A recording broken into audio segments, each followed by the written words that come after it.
kita bersyukur kepada Yayasan Obor Emas Indonesia atas benar-benar suatu kesempatan ya bisa belajar kupas tuntas yang sangat apa ya, tidak hanya gratisnya ya, tetapi lebih ke kita bisa memahami Alkitab dengan lebih baik dan bisa mengamalkannya dalam kehidupan sehari-hari. Nah, minggu lalu Pak Philip mengakhiri dengan pasal 2 ayat 5 dan kesimpulannya adalah dalam kehidupan sehari-hari Pak Philip mengingatkan jangan sampai kesesakan kehidupan itu membuat kita memaki-maki Tuhan, tetapi justru biarlah itu menjadikan kita semakin dekat dan mengasihi Tuhan. Dan ada 3 kemenangan setelah kemarin dibahas sebelumnya, bahwa orang cenderung membeda-bedakan berdasarkan status keuangan yang konteksnya. Ada 3 kemenangan ketika orang terus, maksudnya orang percaya terus menjalankan apa yang Tuhan katakan yang sesuai Yakobus, yaitu mereka akan mendapatkan mahkota kehidupan dan mereka akan menjadi orang kaya dalam iman. Itu yang kedua. Dan yang ketiga adalah menjadi ahli waris kerajaan Allah. Jadi Pak Philip akan meneruskan hari ini dengan ayat 6 dan 7. Janji beliau di kemarin ya, tapi nanti kita lihat kita sampai dapat ayat berapa. Oke, dan akan dibuka dulu oleh Bu Vivi dengan doa. Artinya Bu Vivi juga akan memimpin pujian ya Bu nanti ya. Ya, benar. Ya, silahkan Bu Vivi. Ya, semua sahabat OEI online class, yuk kita sama-sama satukan hati, kita akan masuk dalam doa. Bapa yang baik, kami mengucap syukur Tuhan malam hari ini kami sungguh diberkati. Kami boleh bersama-sama duduk di hadirat-Mu Tuhan dan belajar lebih lagi untuk memuji dan juga terus mendalami kebenaran firman-Mu. Dan ajar setiap kami, buka hati kami, telinga kami Tuhan, supaya kami semakin mau mengerti akan kebenaran firman-Mu ini dan kami boleh jalankan dalam kehidupan kami sehari-hari. Kami praktekkan, kami boleh menjadi saksi-Mu dan kami kelas ini kami percaya boleh menjadi berkat bagi banyak orang Tuhan Yesus. Terima kasih Tuhan selalu hadir bersama dengan kami, berkati hamba Pastor Philip Chia, berkati hamba-Mu, urapi bibir mulut hamba-Mu, setiap firman yang disampaikan sungguh berasal daripada Roh-Mu yang kudus dan boleh disampaikan untuk setiap kami yang hadir di sini. Terima kasih Tuhan, kami serahkan kelas ini, Zoom kami, dari awal hingga akhir hanya bagi hormat kemuliaan Tuhan, sekarang dan selama-lamanya. Haleluya, amin. Amin. Kita siapkan hati kita malam hari ini, kita mau memuji, menyembah Tuhan, kita mau berikan yang terbaik bagi Tuhan malam hari ini, bahwa hati kita siap selalu memuji kebaikan Tuhan yang tidak pernah mengecewakan kita. Sungguh Allah itu luar biasa bagi kita semua. Lagu ini sebenarnya dari bahasa Inggris ya, tapi sudah diindonesiakan. Dan saya percaya dalam setiap versi bahasa apapun, lagu ini sungguh boleh menjadi berkat buat setiap kita. Setiap lirik yang dinyanyikan itu adalah seruan hati setiap anak-anaknya. Dan malam hari ini kita juga akan menyerukan, sungguh Allah itu luar biasa baik.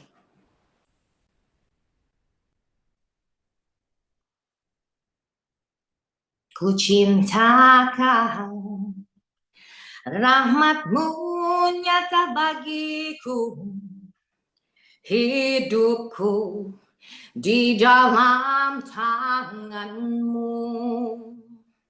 Sejak pagi ku terbangun sampai ku terbaring, oh ku nyanyi kebaikan-Mu Tuhan. Sepanjang hidupku Kau setia, sepanjang hidupku Kau sangat baik. Nafasku memuliakan-Mu, ku nyanyi kebaikan-Mu Tuhan. Suara-Mu tuntunku lewati api, dalam gelap Kau ada bagiku. Ku tahu sungguh Kau Bapa-Ku, dan sahabatku, ku saksikan kebaikan-Mu Tuhan. Sepanjang hidupku Kau setia, sepanjang hidupku Kau sangat baik. Nafasku memuliakan-Mu, ku nyanyi kebaikan-Mu Tuhan. Sepanjang hidupku Kau setia, sepanjang hidupku Kau sangat baik. Nafasku memuliakan-Mu, ku nyanyi kebaikan-Mu Tuhan. Ku nyanyi kebaikan-Mu Tuhan. Kebaikan-Mu Tuhan berkati hidupku. Kebaikan-Mu Tuhan sertai langkahku. Kebaikan-Mu Tuhan berkati hidupku. Kebaikan-Mu Tuhan sertai langkahku. Kebaikan-Mu Tuhan sertai langkahku.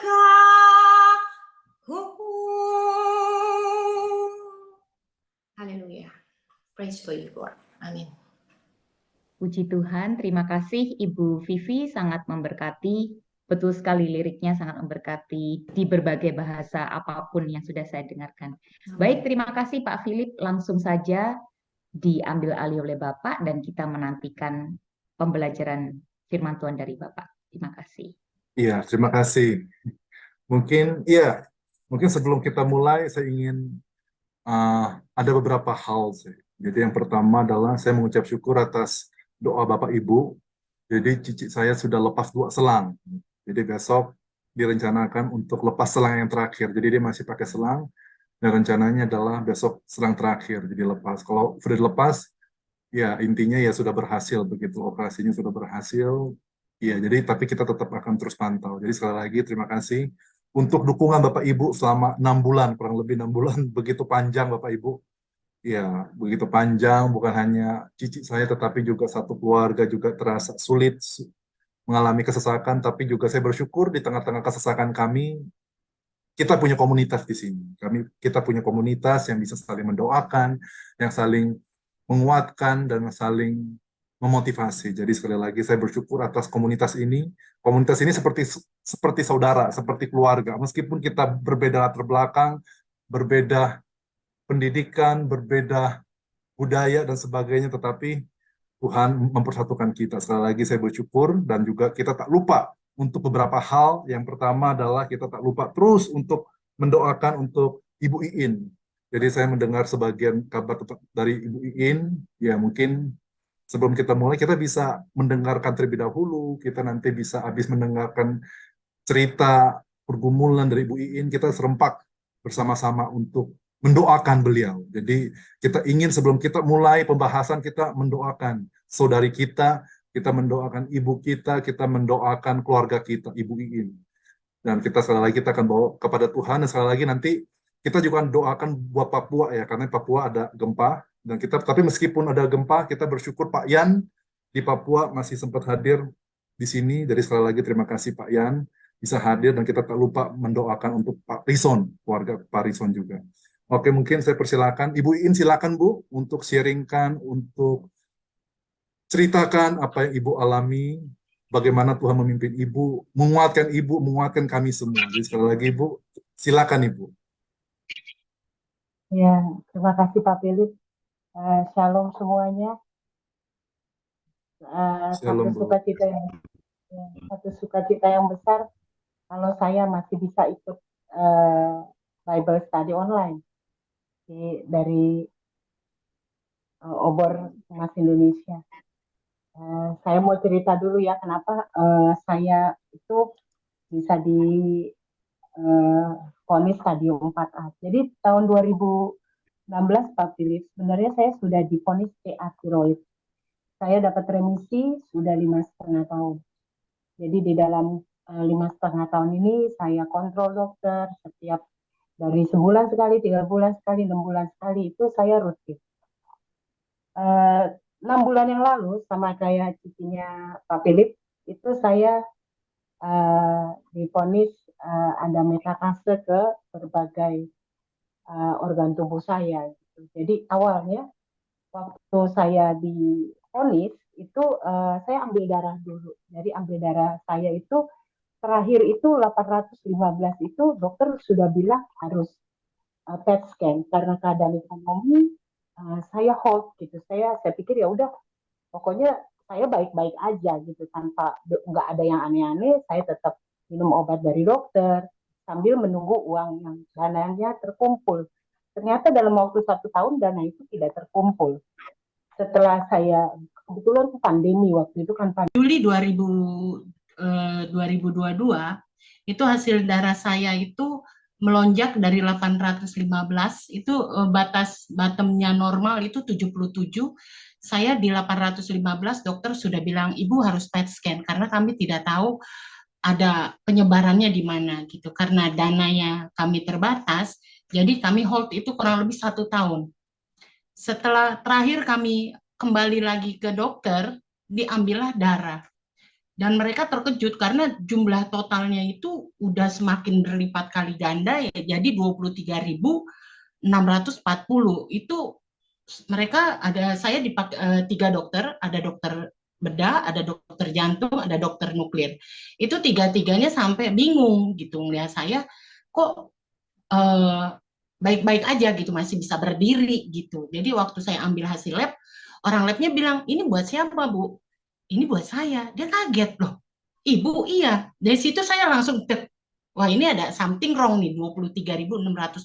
Dia lihat dari atas ke bawah, kok masih sehat gitu kali ya.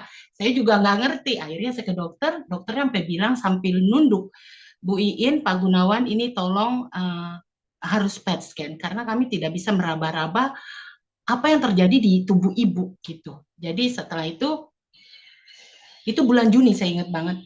Ya kita nunduk waktu itu dananya menurut kami sih besar banget. 10.200.000 gitu kan. Setelah itu sudah 2 minggu saya berdoa. Saya bilang Tuhan, ini bagaimana? Saya bilang, Iin sakit nih begini nih gitu. Saya cuma bilang ya udahlah saya berdoa aja. Saya cuma bisanya doa doang. Boleh nih karena dengan kekuatan saya dana juga nggak ada apa gitu ya. 2 minggu setelah itu ada hamba Tuhan yang telepon saya. Dia bilang, Iin saya dengar kamu apa kabarnya? Dia bilang. Ya saya cerita apa adanya. Dia Tuhan gerakin untuk memberkati saya. Ya udah kamu PET scan aja dulu gitu. Nanti Cici langsung gitu ya. Hari ini kamu langsung daftar gitu. Karena PET scan itu tidak di cover BPJS, jadi sangat mudah. Saya cari yang paling murah dari antara semua rumah sakit, yang paling murah di Darmais. Saya ke sana. Setelah itu hasilnya ketahuan. Ada penjalarannya ada di kiri kanan getah bening saya, ada di paru-paru yang paling banyak itu ada di paru-paru, ada di hati, ada di tulang panggul sebelah kiri. Nah, jadi sampai sekarang saya tetap berjuang. Setelah itu masuklah ke dokter bawa hasil itu, semua pada kaget. Dia bilang, Ibu cuma ada 1 obat yang bisa. Bukan menyembuhkan, tapi meredakan semuanya penyebaran ini. Dia bilang, tidak menyembuhkan, tapi meredam. Dia bilang. Dan mati saya ngapain saya minum kalau itu tidak menyembuhkan, kan otak saya seperti itu ya, tapi sudahlah saya ngikutin aja. 1 ada obat ini ada namanya Lenvima, Lenvanitib di Indonesia namanya Lenvima. Itu harganya mahal banget Pak Philip. Saya bilang aduh mau PET scan aja saya harus berdoa berlutut, hamba Tuhan tergerak hatinya. Habis itu saya cerita update lagi ke hamba Tuhan ini, saya bilang ada 1 Bu, obatnya hanya 1. Obatnya ini.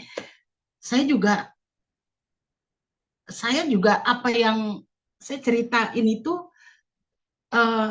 saya tuh sampai gemeter, pasti bilang ya sudah nanti kita usahakan beli obatnya gitu. Saya bilang obatnya mahal banget, saya bilang. Waktu itu dokter bilang ini hanya ada satu-satunya obat itu, harganya mahal. Habis gitu kami nunduk berdua. Saya bilang, aduh, makan obatnya seberapa lama dong? Ya sampai ke normal, ke batas normal. Saya bilang dari 23.000 sampai ke normal mau berapa lama? Dokter itu ngelihat saya, namanya dokter Bob, itu ngelihat saya. Dia bilang gini, dia bawa, melihat ke respon kita bahwa harganya mahal, dia keluarin handphone, dia telepon itu distributor obat.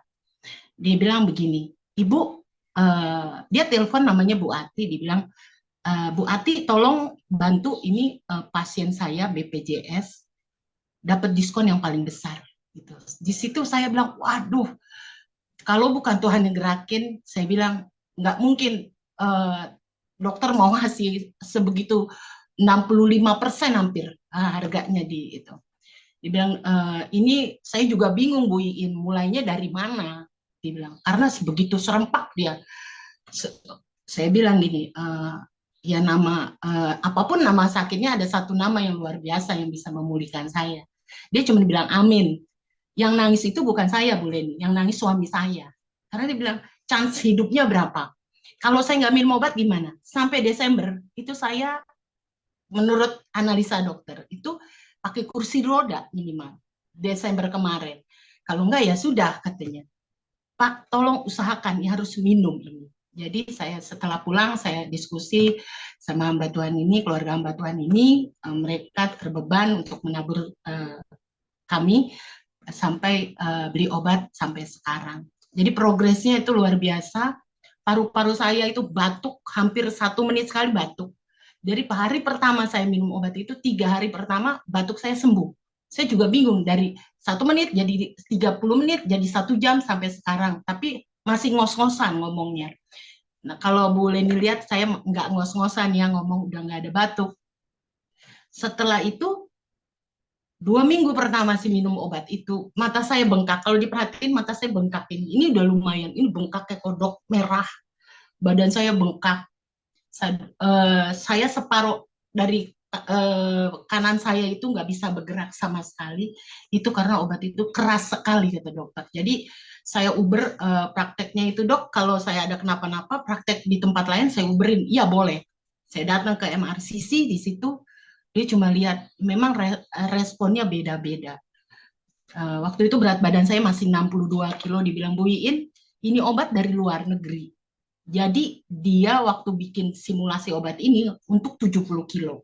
Jadi saya nggak bisa turunin dosisnya, ibu yang harus naik berat badannya. Jadi semakin mendekati 70, efeknya sakitnya tuh berkurang katanya. Jadi ya saya tuh berlomba-lomba untuk naikin berat badan, boro-boro naikin berat badan, makan muntah gitu. Saya bilang pokoknya harus makan. Kalau udah nggak mau makan, bawa ke sini. Pokoknya harus makan. Dia bilang. Saya bingung. Oh tenang dong, kalau masalah makan saya doyan makan. Saya bilang, iya ternyata kagak doyan makan Bu Leni. Saya bilang, waduh gimana, dipaksa. Jadi saya punya alarm tuh banyak banget. Setiap 1 jam saya harus makan, apa aja dimakan. Nah jadi saya itu di sebelah kanan ini saya dalam 3 bulan itu saya sakitnya bukan main. Setiap tulang saya, ini saya udah nggak hitam, waktu itu hitam semua karena saya kena sindrom hand and foot. Kaki saya masih sakit, tulang panggul saya sebelah kiri.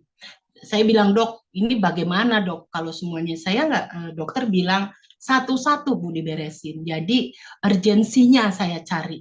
Jadi apa yang paling membuat Bu Iin sakit? Dari semuanya itu paru-parunya dia udah periksa membaik sekali katanya. Kalau heparnya itu masih sedikit bengkak katanya. Baru kemarin juga masih bilang masih sedikit bengkak, tapi nggak seperti yang lampau katanya. Jadi progresnya membaik.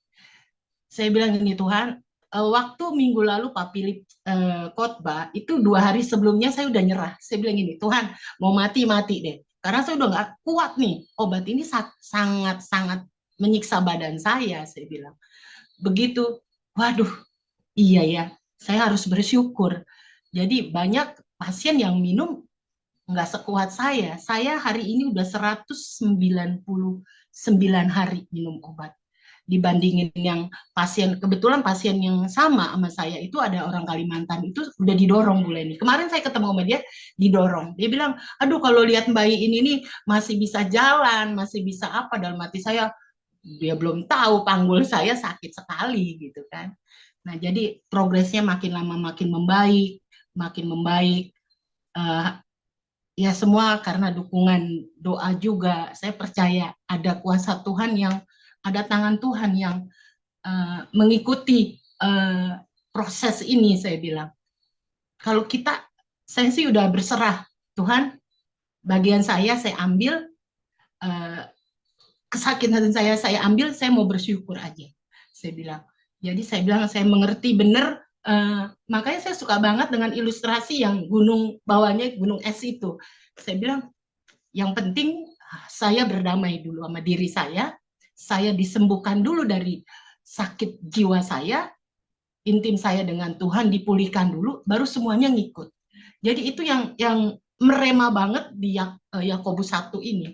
Saya bilang, aduh bukan satu kebetulan Ibu Melinda ikut join itu pas banget saya lagi, aduh ngikut duduk 1,5 jam itu saya harus minum painkiller dulu, apa dulu gitu.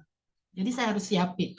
Jadi kalau saya bilang begitu banyak mukjizat bagi hidup Iin itu luar biasa. Dari saya bisa duduk seperti ini tuh udah kemurahan Tuhan gitu loh. Banyak hal-hal yang luar biasa yang Tuhan kasih di dalam hidup saya. Kalau saya dari hasilnya, sebentar ya, ini ada tamu, sebentar.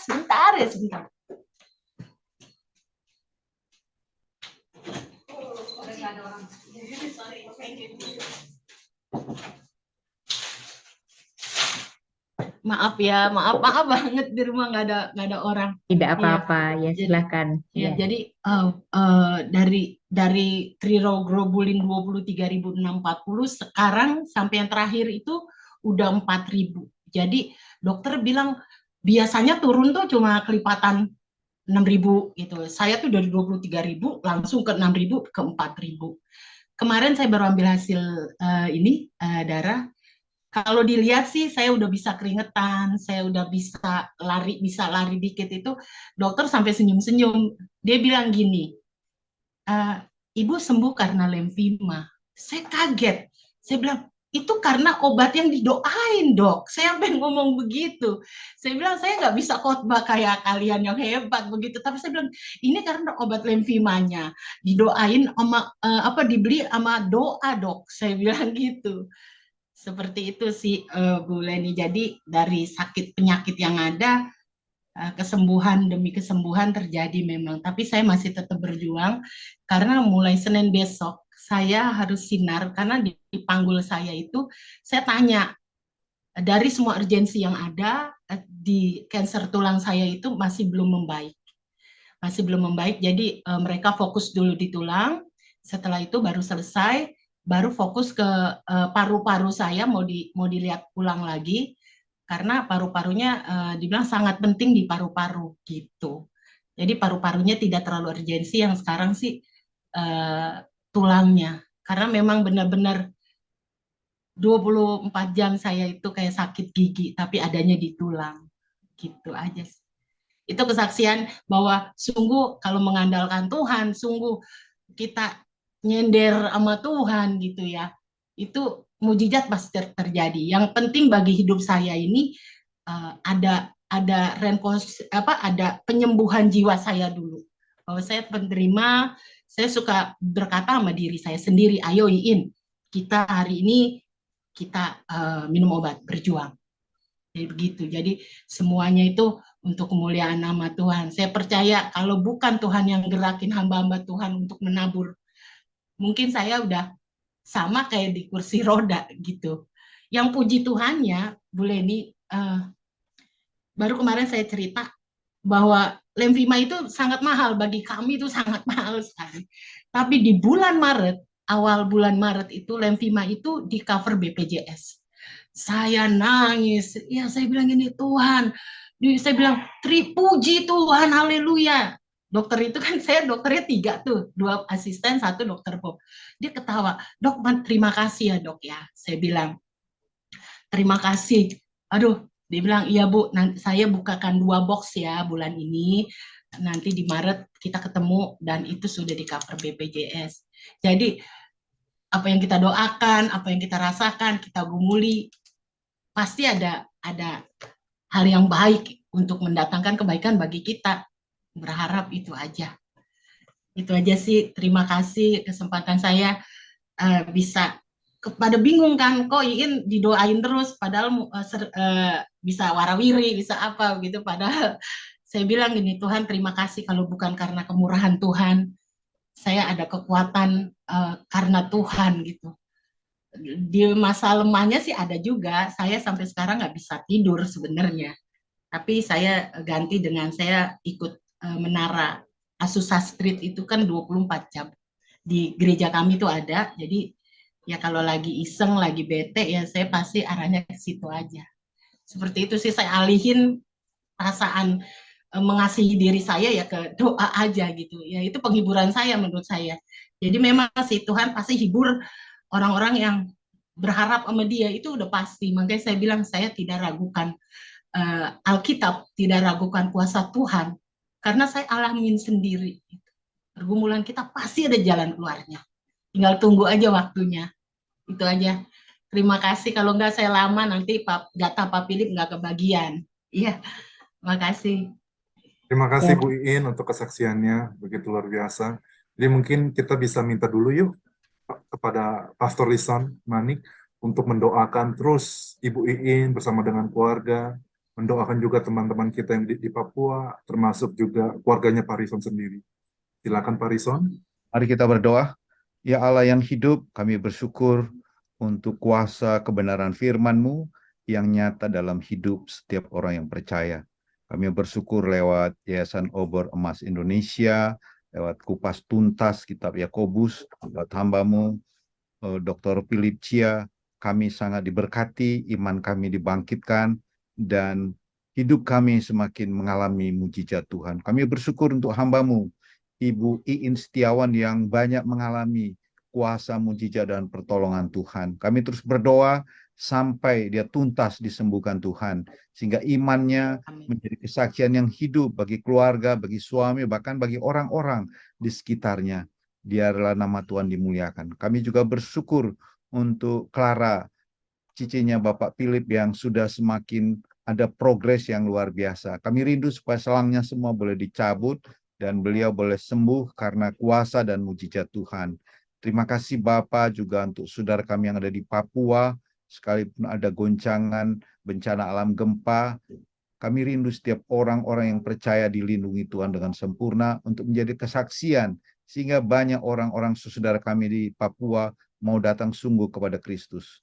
Terima kasih Tuhan untuk Pak Yan Pali Padang juga yang terus setia mengikuti kebenaran firman Tuhan. Tuhan memberkati pelayanan beliau dan studi beliau. Kami terus berdoa juga untuk hamba-Mu, untuk istri juga yang sedang proses pemulihan. Kiranya Tuhan menguatkan Ibu Rasita Purba yang ada di Medan saat ini, Tuhan menolong beliau.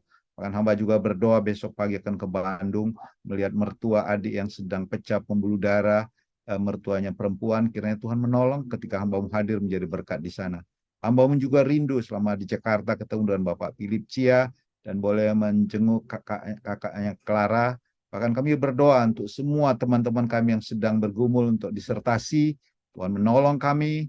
Kami terus berdoa juga untuk hamba-Mu, Leni Hartono, dalam pelayanannya di Transformasi Indonesia, kiranya dia menjadi berkat. Bahkan teman-teman kami semua yang ada di Yayasan Obor Emas Indonesia, khususnya juga Ibu Asnita Leman yang sedang membuat bakti untuk memperlengkapi semua para dosen, para ilmuwan untuk terus rajin menulis karya ilmiah sehingga menjadi berkat bagi lembaga institusi mereka. Kami juga berdoa untuk Ibu Winda sebagai Ketua Yayasan, Pak Junifer, Tuhan menolong, Tuhan memberkati. Dan semua kami, kalau ada yang berhalangan karena sakit, Tuhan menyembuhkan, memberkati dengan kuasa mujizat-Mu. Sebentar kami akan mengikuti bagian kebenaran firman-Mu yang akan diuraikan oleh hamba-Mu, Bapak Pastor Philip Chia. Kiranya Tuhan memberkati sehingga kami pulang. Kami semua diberkati, dipulihkan Tuhan. Demi nama Kristus Yesus, Allah yang hidup, kami berdoa dan mengucap syukur. Amin. Amin. Terima kasih Pak Rison. Baik Pak Philip, silahkan. Amin. Terima kasih sekali lagi Pak Rison, terima kasih Ibu Iin atas sharingnya.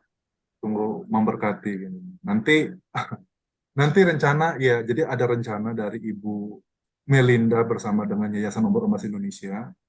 Nanti mulai bulan depan ya, mulai minggu depan, bulan depan kita akan bertemu onsite gitu. Tapi tetap ada online, tapi juga akan ada onsite bertemu sebulan, ya sekali sebulan. Jadi ketika sekali sebulan saya terpikir ada kemungkinan besar saya mungkin akan gayanya itu gaya khotbah, bukan gaya mengajar seperti. Jadi karena mungkin onsite itu saya lebih ya mungkin lebih seperti khotbah lah nanti. Dan ketika khotbah saya akan ada ilustrasi, ada cerita. Nanti mungkin di situ juga Bapak Ibu bisa mengenal saya lebih dalam lagi begitu. Jadi kita menantikan begitu kebersamaan kita secara langsung, kita bisa bersama-sama saling mendoakan, bisa bertatap muka, bisa ngobrol, bisa jabat tangan dan sebagainya, itu akan indah sekali Bapak Ibu. Oke, terima kasih sekali lagi. Dan sekarang kita akan masuk ke sini, ke dalam kitab Yakobus. Nah, di dalam kitab Yakobus. Mungkin saya oke. Bapak Ibu sudah bisa lihat slide saya? Iya, sudah bisa lihat slide saya ya. Jadi, kitab Yakobus, saudara sekalian. Sekali lagi saya ingin katakan ini menarik. Sekali lagi, Yakobus itu selalu memberikan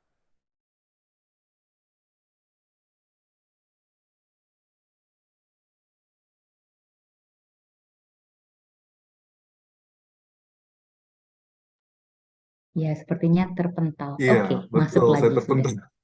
Betul, Bapak Ibu, saya terpental. Setiap kali saya mau share screen, pasti saya terpental. Itu juga bingung. Oke, Bapak Ibu. Jadi, kita masuk ke dalam kitab Yakobus pasal 2. Sekali lagi, Yakobus itu intinya sama.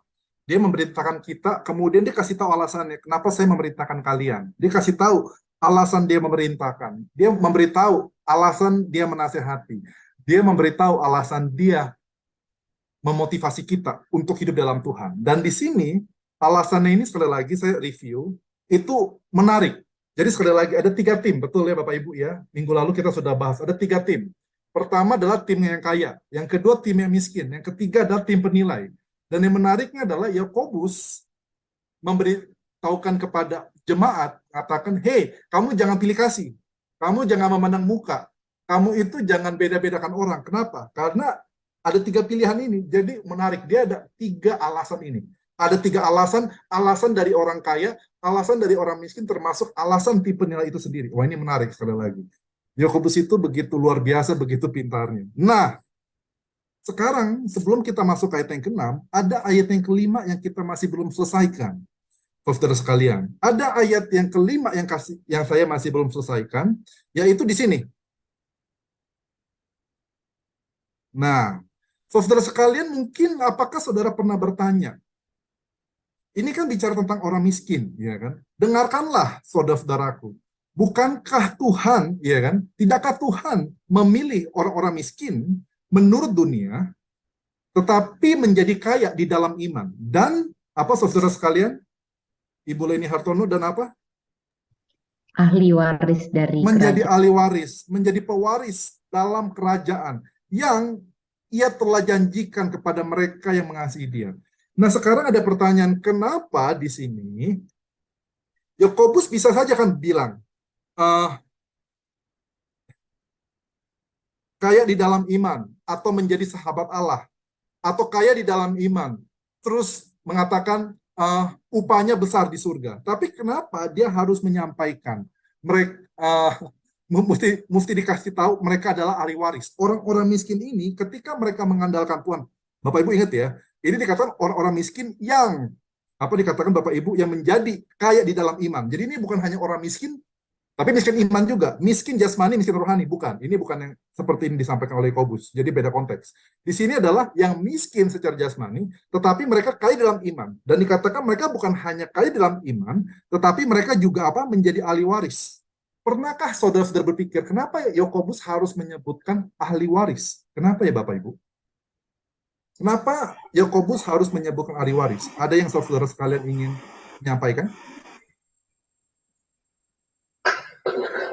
Pak Philip boleh Silakan, berkomentar. Kalau orang kaya pasti ada warisan yang bisa ditinggalkan. Kalau orang miskin mungkin kita akan berpikir hanya perilaku hidup atau budaya hidup, tapi harta benda tidak mungkin ada yang diwariskan. Sehingga bahasa ini menurut saya itu sangat menguatkan orang-orang yang tidak punya apa. Itu Pak. Iya. Sekarang Iya, pertanyaannya, silakan. Yakobus menulis kepada orang-orang Israel di perantauan. Nah, mereka itu dijajah oleh Roma dan kemudian mereka tersebar kemana-mana, kehilangan tanah air, kehilangan bangsa, dan ketika Yakobus berbicara tentang ahli waris kerajaan Allah, itu memberikan mereka pengharapan bahwa mereka bukan orang-orang yang terbuang, sudah miskin, terbuang, tidak punya tanah, tidak punya negara, seperti itu. Nah sekarang saya mau nanya, betul ya? Maksudnya gini, saya mau nanya nih. Tadi kan ada 3 tim ya Bapak Ibu ya? Betul ya? Tim kaya, tim miskin, sama tim penilai. Betul ya Bapak Ibu? Ada 3 tim ya? Tim kaya, tim miskin, sama tim penilai. Menurut Bapak Ibu, ayat kelima ini, menurut Bapak Ibu ya, ketika kita baca berkali-kali, menurut Bapak Ibu, ayat yang kelima ini bicara memang kepada untuk semuanya, betul. Tetapi lebih fokusnya, Yakobus ketika mengatakan ke ayat 5, dia secara khusus, secara spesifik, dia bicara untuk tim yang kaya, atau tim yang miskin, atau kepada tim penilai. Tim penilai ya Pak. Betul. Penilai. Itu penilai. Ya, ini kepada tim penilai. Jadi Bapak Ibu, ini membuat perbedaan. Nah, jadi Bapak Ibu ini menarik sekali Bapak Ibu. Bapak Ibu ini sekali lagi ya. Kalau kita salah memahami, ini sebetulnya ayat 5 ini ditujukan untuk tim siapa, itu aplikasinya beda sekali loh. Itu beda sekali. Di sini sekali lagi ketika dikatakan dengarkan, ya kan? Karena dia sekali lagi kenapa? Karena dia ngomongnya kepada tim penilai di sini. Gitu loh, kepada tim penilai. Ayat 1 inilah tim penilai. Tim orang kaya maupun tim orang miskin ini hanya sebagai triggernya saja. Hanya sebagai trigger. Jadi orang kaya maupun orang miskin itu hanya sebetulnya hanya sebagai pemicu, hanya sebagai trigger untuk menunjukkan siapa hati kita gitu loh. Kejahatan hati kita, itu dia. Kejahatan hati sang tim penilai. Nah, itu dia Bapak Ibu. Jadi ini ingat ya, ini lebih ditujukan kepada tim penilai. Dan yang menariknya adalah, nah sekali lagi, kalau ini untuk tim penilai, kenapa Yakobus mengatakan, hai orang yang suka berbeda-bedakan muka, hai orang yang suka pilih-pilih kasih, hai orang yang suka memandang muka, kamu harus perhatikan. Orang miskin ini, ya kan? Orang yang miskin ini mereka adalah ahli waris dari kerajaan. Kenapa harus ada kata ahli waris dari kerajaan? Kenapa Bapak Ibu? Kenapa harus ada kata ahli waris dari kerajaan? Hei, kamu tim penilai, kamu harus ingat bahwa tim miskin ini adalah ahli waris dari kerajaan. Kenapa harus dikasih tahu? Hai, ini adalah ahli waris dari kerajaan. Kenapa nggak dibilang aja mereka adalah anak-anak Allah? Kenapa harus dikasih tahu ahli waris? Kenapa harus dikasih tahu ahli waris? Nggak sebut sebagai mereka adalah biji mata Tuhan. Kenapa ya seperti itu? Apa tujuan dari Yakobus menegur tim penilai dengan mengatakan, hai, ya kan, ahli waris dari kerajaan. Silakan Ibu Mayan. Karena mereka harus diingatkan kesetaraan yang sama-sama mendapat janji dari Tuhan tentang kerajaan surga bagi orang-orang yang sudah percaya. Jadi setara posisinya. Jadi dia ingetin, karena awal tadinya mereka ada yang miskin sama yang kaya, ada penilai, tetapi di dalam kerajaan Allah mereka setara, sama-sama jadi ahli waris. Itu yang Itu ya. saya paham. Terima kasih, Bu. Bapak Ibu, saya ajarin dikit ya. Saya ajarin dikit nih Bapak Ibu. Bapak Ibu tahu kelemahan ini kita belajar enggak? Kita sekali lagi saya belajar Bapak Ibu itu bukan hanya memberikan informasi tapi menganalisa lebih tajam. Salah satu kelemahan daripada pandangan kesetaraan itu apa Bapak Ibu? Coba Leni Hartono baca baik-baik ya. Tidakkah Allah memilih siapa? Yang miskin. Iya. Kalau kesetaraan bilangnya apa? Tidakkah Allah memilih kita semua? Betul ya?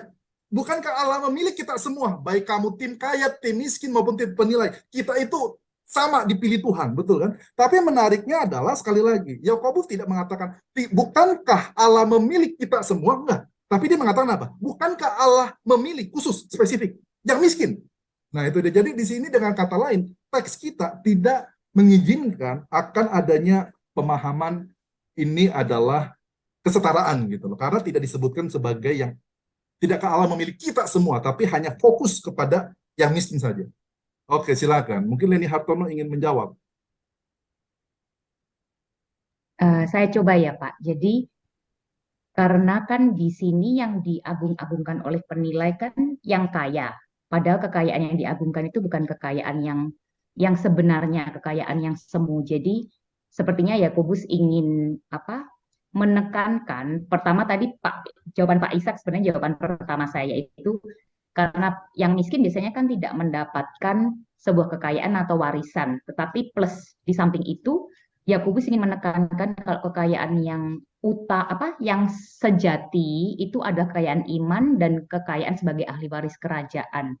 Jadi seperti menegur dengan keras si penilai kalau si kita itu Tuhan telah memilih yang miskin, dalam arti miskin di sini itu ya Pak, karena mereka punya kaya dalam iman dan akan menjadi ahli waris kerajaan. Jadi bukan karena miskinnya dia dipilih Allah, tetapi karena meskipun mereka miskin, tapi mereka kaya dalam hal yang benar-benar sejati, yaitu dalam iman dan dalam sebagai ahli waris kerajaan. Jadi kenapa harus pakai kata-kata ahli waris kerajaan, menunjukkan kalau inilah kekayaan sejati gitu, bukan kekayaan harta yang ingin ingin disorot seperti itu. Siap. Oke, mungkin saya akan minta kepada siapa yang kepada Pak Rison. Pak Rison masih jelas ya Pak ya? Bisa. Nah, coba ya Pak ya. Kita sama-sama kita berpikir ini Bapak Ibu kita sama ya, sama-sama. Oke Pak Rison, coba mengatakan iya Pak. Jadi saya minta Pak Rison nih untuk kita. Pak Rison ini sebagai perwakilan dari kita semua untuk mengungkapkan. Nah, begini ya. Dikatakan, hey, kamu tim penilai, tidakkah kamu sadar bahwa Allah memilih orang-orang miskin, ya kan, menurut ukuran dunia, untuk menjadi orang kaya di dalam iman dan ahli-ahli waris di kerajaan. Betul ya? Ahli-ahli waris di kerajaan. Ini menarik ya, ada ahli-ahli waris di kerajaan. Kesimpulannya apa Bapak Ibu, Pak Rison? Ini mereka adalah ahli waris dari kerajaan. Betul ya? Nah, apa hubungannya dengan Bapak Ibu dengan ayat yang ke-1? Nah, ini sekali lagi, perhatikan Bapak Ibu, saya tuh menggali selalu kembali lagi ke ayatnya, ke ayat yang sebelumnya, ayat sebelumnya. Itu perintahnya. Jadi selalu harus berangkat dari perintahnya, baru kita bisa memahami alasannya. Nah, menurut Pak Rison, dikatakan apa? Jangan, ya kan kepada penilai nih, tim penilai, jangan kalian itu mempunyai iman, betul ya Pak Rison? Ya Pak. Iman, nah itu dia, iman di dalam, ya kan? Di dalam kemuliaan, ya kan, di dalam kemuliaan Tuhan, ini dia kan, di dalam kemuliaan Tuhan Yesus Kristus. Siapakah Kristus itu adalah yang diurapi? Kadang bisa dibilang Mesias atau disebut sebagai yang diurapi atau raja. Nah, kesimpulannya begini. Ketika dia menjadi ahli waris, ya kan. Nah ini gini, coba Bapak Ibu ya. Oke, orang miskin nih. Kalau lagi Bapak Ibu perhatikan baik-baik ya. Orang miskin itu menjadi ahli waris. Ya kan, menjadi ahli waris dari kerajaan. Dan orang miskin ini kenyataan itu direndahkan. Bapak Ibu betul ya, direndahkan sama tim penilai, direndahkan. Karena kamu miskin, ya kan, karena mereka miskin akhirnya direndahkan, nggak dianggap, ya kan. Ini sudah diceritakan. Tetapi yang menariknya adalah Yakobus mengatakan, hey, orang yang kamu rendahkan ini dikatakan apa? Mereka adalah ahli-ahli waris dari kerajaan.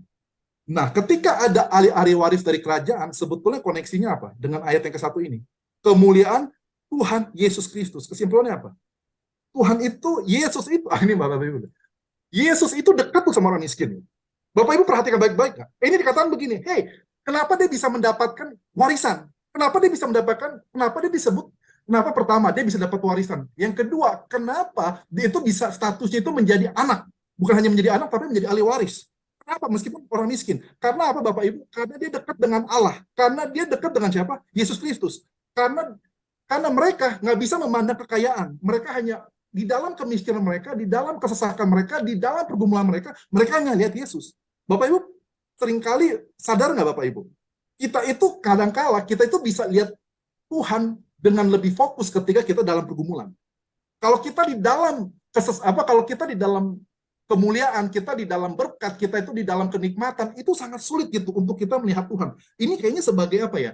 Sebagai distraksi gitu loh. Kalau kita dapat job, kalau kita dapat berkat, kita dapat pujian, itu kadang seringkali itu membuat kita itu lupa diri. Membuat lupa diri, bukan hanya membuat lupa diri, tapi itu menutup mata kita gitu loh, untuk bisa melihat Tuhan dengan lebih serius lagi, dengan lebih sungguh lagi. Kita hanya melihat kemuliaan manusia, kita hanya melihat keuntungan dari manusia, kita hanya melihat berkat dari manusia gitu loh, kekayaan dari manusia, bukan dari Yesus Kristus. Tetapi ini dikatakan, hey, nah ini menarik ya. Kenapa orang miskin ini bisa menjadi ahli waris di dalam kerajaan? Kenapa? Karena mereka itu dekat dengan Tuhan Yesus Kristus. Mereka dekat dengan raja itu sendiri. Kesimpulannya apa Bapak Ibu? Ini ngeri loh. Ini serangan yang kedua, strike yang kedua dari dari Yakobus. Kalau lu sebetulnya menghina orang miskin, lu menghina orang yang sedang menderita, lu menghina orang yang sedang bergumul, lu itu, apalagi orangnya dekat sama Tuhan, lu itu sebetulnya sedang menyerang Tuhannya dia. Wah itu, lu jangan main-main. Karena apa? Kenapa? Tuhan itu backup dia bukan hanya backup, Tuhan itu sangat mengasihi orang yang sedang bergumul.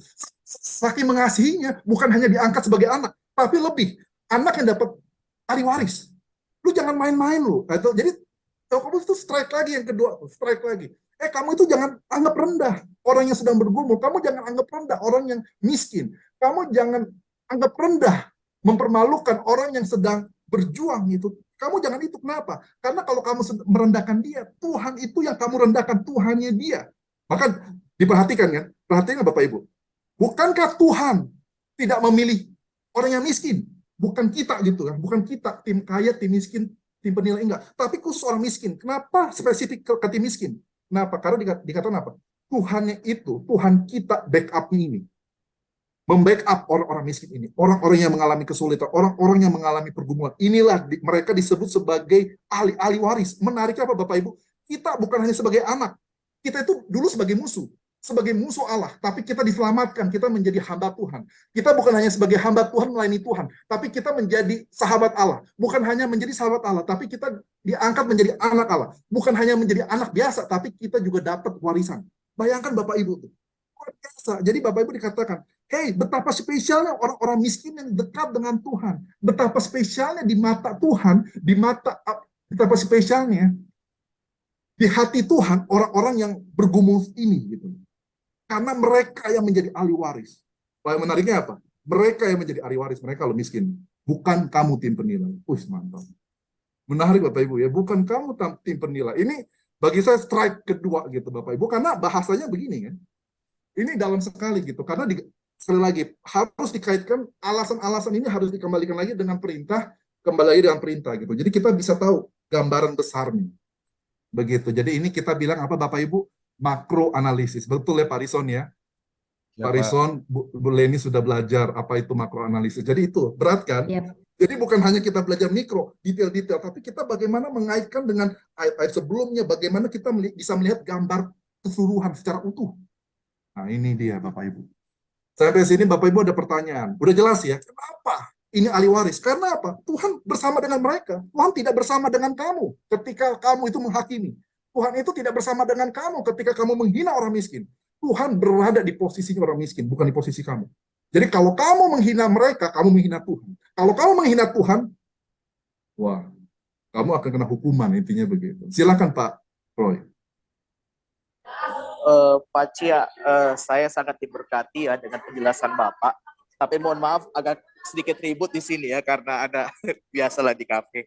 Pak, saya melihat memang gaya ataupun konsep pemikiran dari Yakobus ini sangat selaras dengan konsep pemikiran Yesus, begitu ya. Saya cuma mau tanya pendapat Bapak nih ya, karena Yesus pun juga pernah berkhotbah di atas bukit bahwa berbahagialah mereka yang miskin di hadapan Allah karena mereka akan yang mempunyai kerajaan surga, gitu. Tadi Bapak juga jelaskan tentang makro analisis. Saya langsung berpikir apakah benar ya? Karena kan Yakobus ini kan saudara Yesus ya gitu. Apakah memang benar ya gitu? Pemikiran Yesus itu tertransfer ke Yakobus ini gitu waktu mereka masih bersama-sama sebelum Yesus naik ke surga. Gitu. Gimana Pak? Pendapat Terima Bapak? kasih Pak. Iya, jadi saya yakin Pak. Jadi memang Yakobus itu dipengaruhi.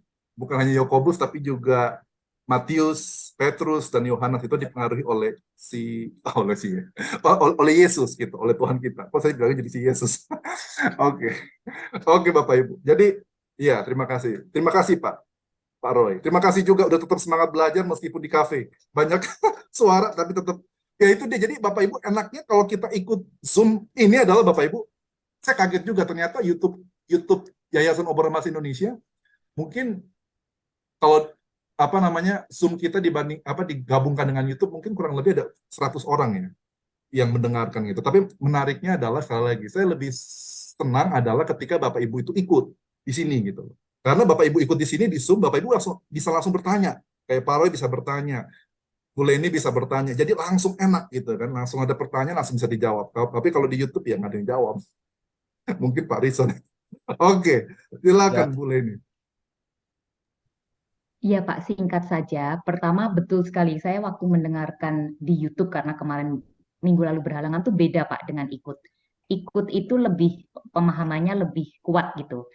Jadi begini, saya cuma tanya aja secara singkat, Bapak kan kemarin 2 minggu lalu pernah membahas kenapa kok Yakobus menyebutkan Lord Jesus Christ kan, komplit sekali, dan kita membahas kalau Christ itu kan Mesias, jadi yang diurapi, berhubungan dengan raja. Jadi apakah boleh menyimpulkan seperti Bapak beritahukan kalau Yakobus sengaja memakai Lord Jesus Christ itu karena dia menyiapkan ayat 5 di mana dia akan memakai kalian orang miskin akan menjadi ahli waris kerajaan itu, apa boleh seperti itu Pak? Jadi Betul, dia itu justru itu yang tadi saya katakan gitu.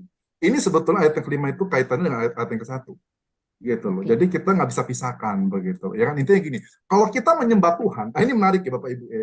Ini menarik Bapak Ibu ya. Menariknya begini. Ini menariknya begini. Bapak Ibu, contoh ya, ini kita misalnya contoh lah, beberapa antara kita pernah di Amerika Serikat.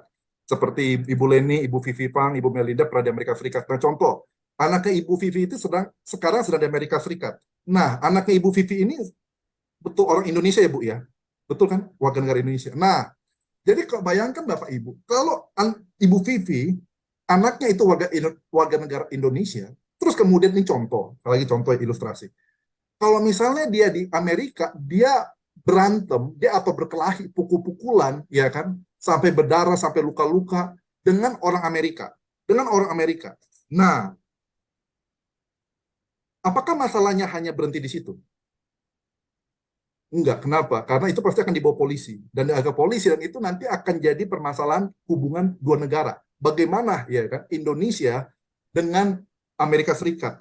Iya kan nanti kita juga ada masalahnya adalah ketika kita pukul-pukulan dengan Amerika, bukan hanya kita berkaitan dengan orang itu, tapi kita juga berkaitan dengan siapa? Dengan pemerintah jadi mau ngomong pemerintah Republik Amerika, bukan pemerintah Amerika Serikat gitu, bukan pemerintah Republik. Kita juga ada masalah dengan pemerintah Amerika Serikat karena apa? Mereka itu dilindungi oleh siapa? Oleh pemerintah mereka. Sama ketika warga negara Amerika misalnya datang ke Indonesia, terus tiba-tiba mereka itu diculik, terus tiba-tiba mereka itu misalnya diperlakukan tidak adil, atau mereka misalnya dijahilin, atau mereka disiksa. Itu nanti pemerintah Amerika Serikat, betul ya, itu akan mencoba melindungi. Sekali lagi, itu seperti itu, akan mencoba melindungi warga negara yang ada di Indonesia, akan dicari. Kenapa kok ini bisa warga negara saya itu kok bisa mendapatkan bahaya di Indonesia? Itu pemerintah Amerika itu akan berusaha mencari dan akan berusaha melindungi, protect. Nah ini sama nih. Raja kita, ada yang bilang ini. Dia bilang, Tuhan bilang begini ya, raja semuanya adalah Yesus, betul. Yesus ada raja, tapi kamu jangan lupa, kalau kamu macam-macam dengan orang miskin yang takut akan Tuhan, orang miskin yang kaya dengan iman, kamu itu berhadapan dengan aku, karena aku yang melindungi mereka. Iya kan, bukan hanya aku melindungi mereka, ini Yakobus mengatakan, bukan hanya aku pelindung mereka, tapi mereka adalah ahli waris aku. Bayangkan loh, ini nggak main-main loh, ini bukan hanya anak aku, tapi ini ahli waris aku, jadi yang nggak main-main Bapak Ibu. Iya kan, wah kita deg-degan nih, kalau kita, wah contoh ya, kalau misalnya Pak Ishak Moses, nih kita macam-macam lah dengan, apa namanya, dengan seseorang di Amerika Pak, betul ya Pak ya, kita macam-macam contoh lah. Kita berantem dengan satu orang yang ada di Amerika Serikat. Dan ternyata kita mendengar orang yang kita berkelahi itu, dikatakan siapa? Itu anaknya Presiden Amerika Serikat. Jadi nggak kita? Waduh, mateng loh. Ini anaknya. Itu, jadi filosofinya begitu. Kalau kita macam-macam sama orang miskin, dia bilang ini, ini anaknya Tuhan, ini anaknya Yesus. Kita langsung gemeter gitu kan. Sama seperti ini, kalau misal kita macam-macam dengan orang Amerika, ternyata orang Amerika itu, Joe Biden bilang, ini anak saya loh. Bukan hanya anak saya, tapi ini ahli waris saya. Dia akan menjadi pengganti saya loh. Wah, itu kita deg-degan. Jadi Bapak Ibu harus dapat sense-nya itu loh. Itu sebetulnya yang Yakobus itu sampaikan. Kenapa dia bicarakan sebagai ahli waris dari kerajaan. Kamu itu, ketika kamu merendahkan, kamu harusnya nggak boleh merendahkan. Kamu itu harus takut gitu, deg-degan. Ini adalah orang yang dipilih Tuhan. Tuhan itu adalah backup-nya mereka. Tuhan itu adalah pelindungnya mereka. Kamu itu harus takut gitu. Wah, itu dia sih. Jadi itu nuansa itu yang diberikan gitu. Gitu sih Bapak Ibu. Pak Philip, saya menikmati ya, ini kadang-kadang jadi bagian hidup saya. Saya sebagai hamba Tuhan, walaupun kadang-kadang miskin, ketemu dengan orang yang super, yang kaya, yang pejabat tinggi, yang hebat, pinter banget. Tapi kalau dia belum dalam Tuhan, saya merasa bahwa saya pasti dilindungi Tuhan, dibela oleh Tuhan gitu ya, dalam praktek hidup yang saya alami. Jadi saya kira Yakobus ini menegaskan bukan miskinnya ya, tapi iman kepada Kristusnya itu yang membuat dia menjadi ahli waris ya. Jadi kita jangan keliru, kadang-kadang kita mungkin karena miskin juga banyak yang melawan Tuhan ya. Jadi artinya miskin tapi kaya dalam iman. Jadi kuncinya adalah beriman kepada Yesus Kristus. Pasti kita akan menikmati ahli waris bukan hanya di dunia ini tapi di kerajaan sorga. Jadi karena sorga langsung akan mengirim pasukan malaikatnya. Kalau tadi Pak Philip bilang anaknya Joe Biden di Medan aja, wali kota itu menantunya presiden itu dikawal sampai pas pampres. Jadi kalau ada preman mengganggu dia, pas pampres yang berhadapan dengan Pak wali kota kami ya, karena dia menantu presiden. Jadi kira-kira gitu, kita beriman kepada Kristus, Tuhan Yesus Kristus, dia penguasa tunggal alam semesta, pasti kita akan dibela, dijaga, dilindungi. Amin. Amin, terima kasih Pak. Saya mungkin ada kata-kata emas ya, kata-kata mutiara untuk Bapak Ibu, mutiara dari firman Tuhan. Bapak Ibu bisa catat. Catat ya. Catat baik-baik. Simple kok. Jangan biarkan kemiskinan saudara sia-sia. Jangan biarkan penderitaan saudara sia-sia. Jangan biarkan tangisan saudara itu, air mata saudara itu terbuang sia-sia. Jangan biarkan, sekali lagi, pergumulan kita sia-sia. Maksudnya itu apa? Bapak Ibu. Maksudnya itu apa? Penderitaan kita, ini menurut Yakobus ya. Penderitaan kita itu bisa bernilai kalau kita itu terus bertahan dalam setiap harinya. Bertahan di dalam Tuhan. Bukan di dalam kekuatan kita sendiri, tapi bertahan di dalam kekuatan Tuhan.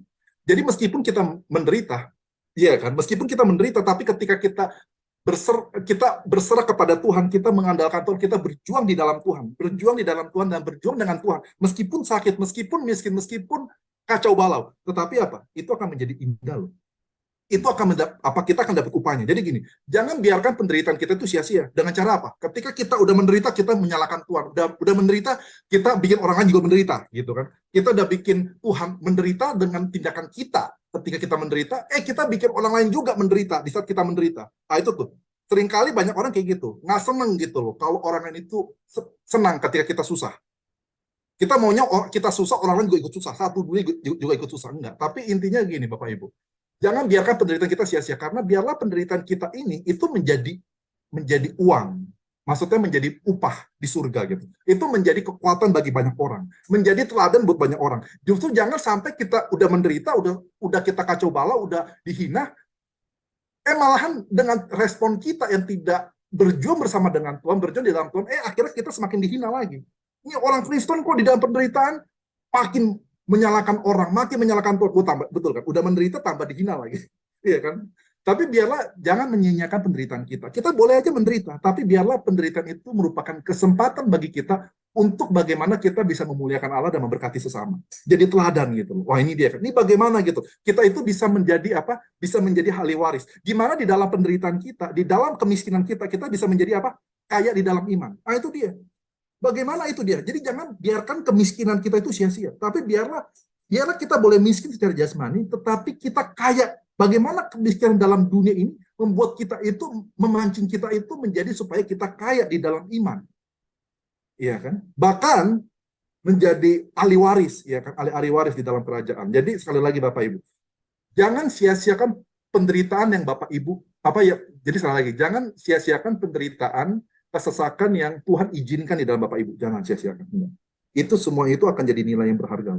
Jadikan itu sebagai mutiara. Jadikanlah penderitaan itu sebagai mutiara buat Tuhan.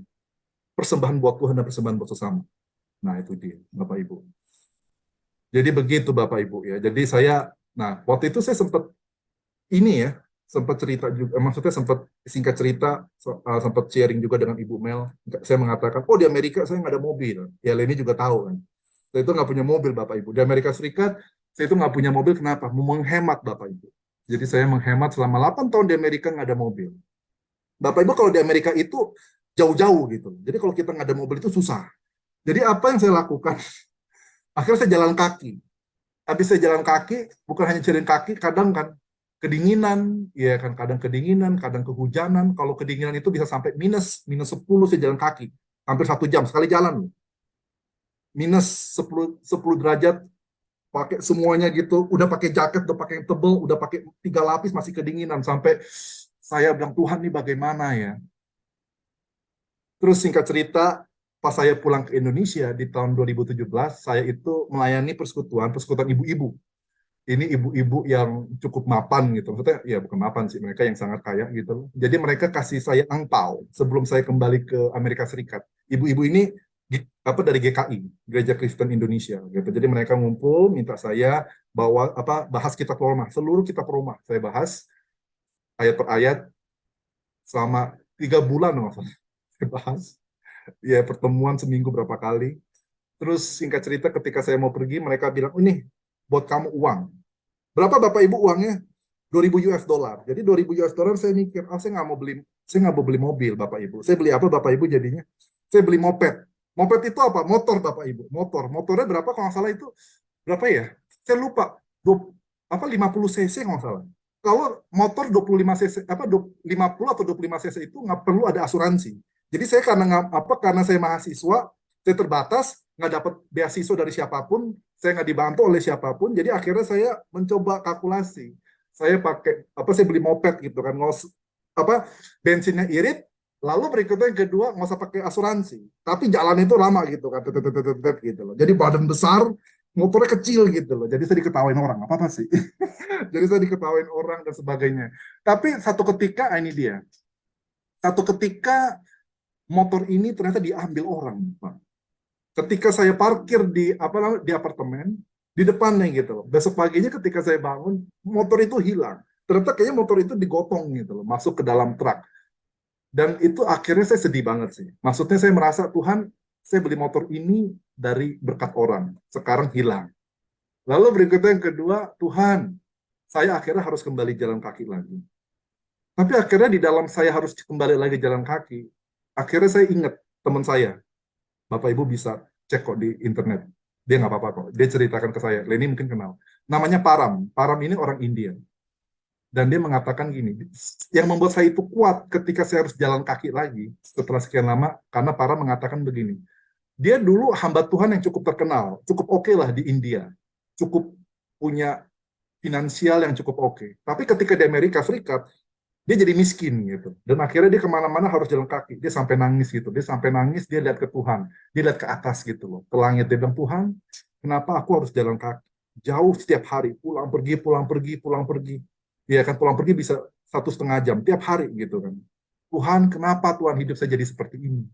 Tapi dia bilang, Tuhan, daripada saya mengeluh, lebih baik saya memuji Tuhan. Jadi akhirnya saya ingat gitu loh, Tuhan, saya punya ada, di dalam penderitaan ini, saya bisa mengeluh. Betul loh. Iya kan, tapi kalau saya mengeluh, penderitaan saya ini tidak lagi jadi mutiara. Tapi saya bilang, biarlah di dalam penderitaan ini, meskipun saya menderita, tapi saya tetap memuji Tuhan. Itu jadi apa? Mutiara. Lalu berikutnya yang kedua, akhirnya Bapak Ibu, ketika saya punya kendaraan, itu menjadi penguatan buat saya gitu loh. Kalau saya itu harus, maksudnya apa ya? Saya itu langsung cepat terbeban ya, untuk kalau misalnya ada orang pergi, mau kemana, segala macam, saya itu mau kasih tumpangan gitu. Kenapa? Karena saya tahu, rasanya di mana kita itu nggak punya tumpangan. Kalau kita minta tumpangan, orang pun itu kayaknya masih terganggu. Lu numpang lagi, minta lagi. Kita itu rasanya berat gitu loh. Maksudnya kita itu rasanya gimana? Kita itu jadi beban orang. Dan saya tahu rasanya gimana. Jadi saya bilang, Tuhan, kalau Tuhan berikan saya berkat, saya itu tidak, saya ingin langsung nawarin orang itu gitu loh. Daripada orang itu misalnya minta gitu loh. Tuhan, ajar saya Tuhan, supaya saya mempunyai sensitif gitu loh. Jadi sekali lagi, saya belajar seperti itu. Jadi penderitaan yang saya alami di masa lalu, itu menjadi mutiara. Karena apa? Karena saya itu dipakai Tuhan, meskipun saya menderita, tapi saya memberikan pujian kepada Tuhan.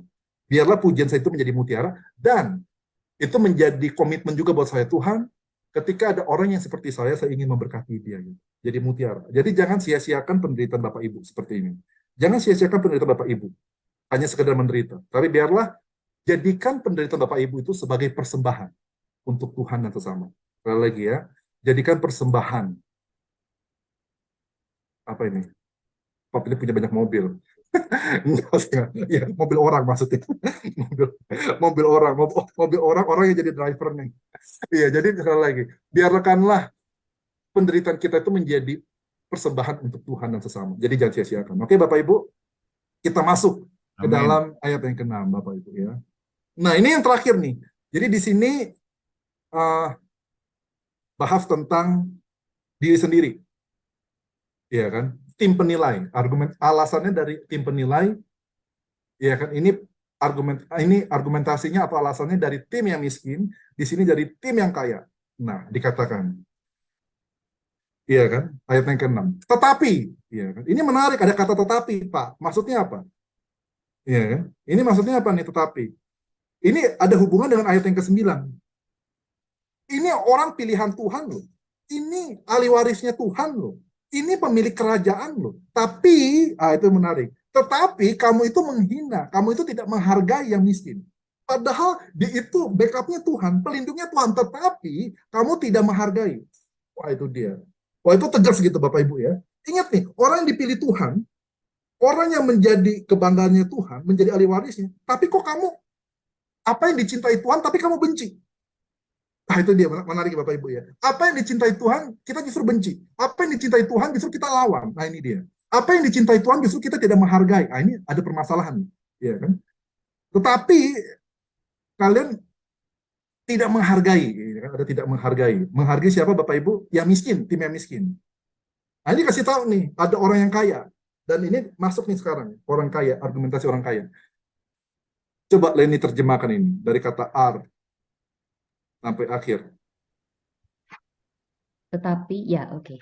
Apakah bukankah orang kaya menindas engkau dan mereka sendiri yang menyeret engkau ke dalam pengadilan-pengadilan seperti menuntut gitu Pak ya. Nah, jadi Bapak Ibu, nah perhatiin ya, orang kaya yang disebutkan oleh Yakobus di sini, ini orang kaya yang seperti apa? Orang kaya yang takut Tuhan, orang kaya yang benar-benar cinta Tuhan, orang kaya yang ikut kupas tuntas. Apakah seperti itu Bapak Ibu? Bukan ya. Sekali lagi, Yakobus, jadi Bapak Ibu jangan mikir, wah semua orang kaya itu harus bukan Bapak Ibu, bukan. Ini kan Yakobus itu enggak, Bapak ini. Bapak Ibu jangan kalau baca Alkitab itu jangan cepat-cepat ambil kesimpulan. Baca dulu. Pasti ada jawabannya kok. Bapak Ibu jangan salah lagi. Jangan baru baca 1 ayat, 2 ayat, 3 ayat langsung ambil kesimpulan. Baca dulu 1 buku, 1 kitab, baru ambil kesimpulan boleh. Tapi jangan cepet-cepet. Nah ini dia. Jadi dikasih tahu sama, itu betul sama Pak Rey. Dikasih tahu sama Pak Rey, ya kan? Ini bukan orang kaya yang cinta Tuhan, bukan orang kaya yang takut akan Tuhan. Ini bukan orang kaya yang ikut kupas tuntas begitu loh. Dikatakan apa? Ini orang kaya yang menganiaya kamu, menganiaya kalian. Ini menarik Bapak Ibu. Orang kaya ini ada di mana Bapak Ibu? Gereja, Pak. Betul. Jadi orang kaya ini, jadi gini, Bapak Ibu perhatiin nih, serem. Ternyata penindasan itu terjadi juga di dalam gereja. Itu yang pertama. Penindasan itu terjadi itu juga di dalam gereja. Yang menariknya adalah itu terjadi bukan baru zaman sekarang.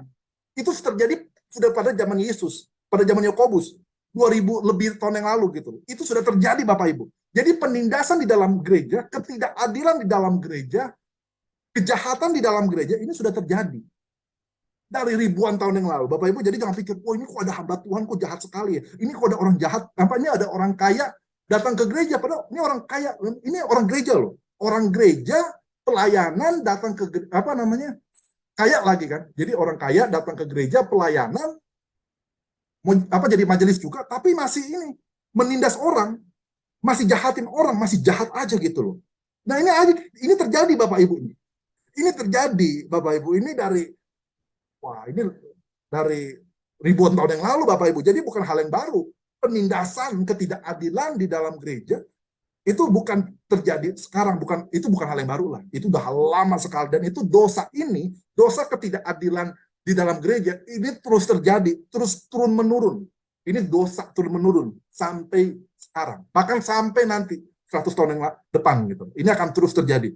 Orang kaya yang di dalam gereja, ini orang gereja sendiri menindas sesamanya siapa? Sesama orang gereja. You-nya ini siapa Bapak Ibu? Tim kaya, tim miskin, tim penilai. Siapa? Tim penilai. Betul, tim penilai. Bapak Ibu. Jadi sebetulnya Yakobus juga kasih skakmat lagi di sini nih. Kamu sadar nggak sih tim penilai? Jadi kasihan ya sama tim penilai. Yakobus itu skaknya ngakar paruan nih. Yakobus itu setiap ayat itu dia skak terus. Kamu tim penilai, kamu itu udah pandang muka, kamu itu udah beda-bedakan orang, kamu itu udah pilih kasih. Kamu memilih kasih kepada orang yang kaya. Iya kan? Ketika kamu pilih kasih, memilih yang kaya, kamu itu sebetulnya sedang melawan Tuhan. Itu yang pertama. Yang kedua, bukan hanya kamu sedang melawan Tuhan, tapi kamu pun ketika sedang pilih kasih, kamu itu sedang membeda-bedakan, kamu lebih pilih kepada orang kaya. Sebetulnya orang kaya ini pun juga jahat sama kamu. Orang kaya ini pun juga tidak adil sama kamu. Orang kaya ini pun juga menindas kamu. Bayangin, kamu udah baik-baikin dia, kamu udah pilih-pilih dia, kamu itu udah lebih pilih kasih ke dia, tapi tetap aja kamu ditindas. Kamu Cari sadar muka. ya, kamu udah cari muka, tetap aja kamu ditindas. Bukannya kamu dapat uang, bukannya kamu dapat favor, bukannya kamu dapat berkat, bukannya kamu dibalaslah kasih kamu sama orang kaya. Enggak, justru orang kaya ini akan menindas kamu balik gitu loh. Kamu udah kasih hati, dia bukan minta hati, dia ambil hati kamu, tapi dia juga ambil seluruh hidup kamu, bahkan seluruh keluarga kamu pun juga diambil. Ini dia intinya begitu loh. Jadi ngapain? Jadi bilang gini, kamu ngapain gitu loh? Kamu udah ditindas, terus kamu melawan Tuhan lagi. Bapak perhatiin nggak? Diskakmat gitu. Jadi kamu ngapain pilih-pilih kasih? Kamu ngapain beda-bedakan orang? Nah ini dia Bapak Ibu nih. Karena orang kayak ini yang menindas kalian. Perhatiin nggak? Ngapain kita udah ngelakuin sesuatu yang hasilnya itu memang menyakiti hati kita. Kita udah baik, justru dapetnya jahat-jahatin. Ini benar-benar orang jahat gitu kan. Bukan hanya mereka menindas kamu, tetapi dikatakan apa Bapak Ibu? Mereka sendiri, ngapain Bapak Ibu? Menyeret kamu kemana? Ke pengadilan. Jadi ini mau dimasukin penjara bukan hanya ditindas, tetapi mau dimasukin ke dalam penjara. Gitu loh. Mereka itu kesimpulannya apa? Bukannya menindas, tapi ketika menyeret ke dalam pengadilan, maksudnya apa nih? Kenapa ketika ada kasus pengadilan Bapak Ibu? Ketika ada pengadilan itu kira-kira kasusnya apa nih?